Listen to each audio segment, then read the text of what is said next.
झणझणीत धपाटे बनवण्यासाठी आपण आधी घेतलेले आहेत मिरच्या, लसूण, ओवा आणि थोडं जिरं. आता हे एका मिक्सरच्या जारमध्ये सगळं वाटून घ्यायचं आणि कांदा, कोथिंबीर, मीठ, धने पावडर, हळद या सगळ्या मिश्रणामध्ये हे मिश्रणसुद्धा टाकून घ्यायचं आहे.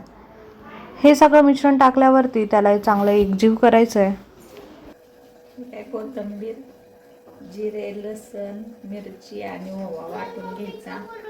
भरपूर कांदा, लसूण पण भरपूर घालायचा. हळद, धनेपूड, चवीनुसार मीठ, बेसन पीठ टाकायचं थोडंसं.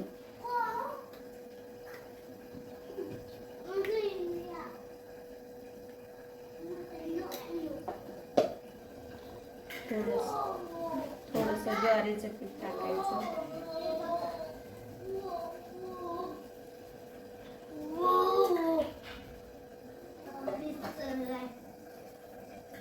थोडंसं गव्हाचं पण घ्यायचं.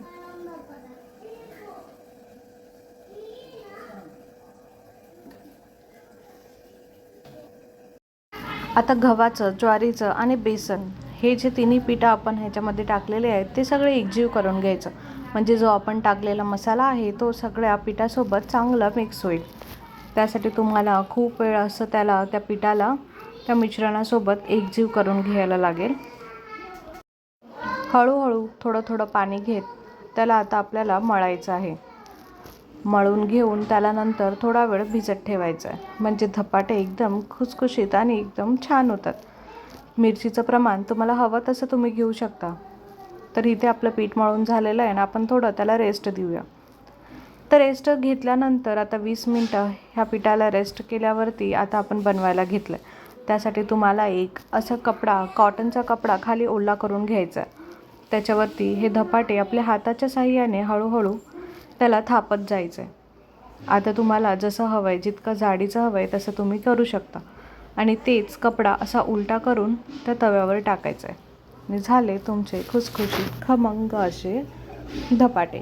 आता हे रुमाल कसा टाकायचा हे जर बघायचं असेल तर हा व्हिडिओ शेवटपर्यंत बघा आणि तुम्हीही एकदा नक्की ट्राय करा. झणझणीत खुसखुशीत असे हे छान धपाटे. व्हिडिओ आवडला असेल तर नक्की लाईक, शेअर करा आणि व्हिडिओ शेवटपर्यंत बघायला अजिबात विसरू नका.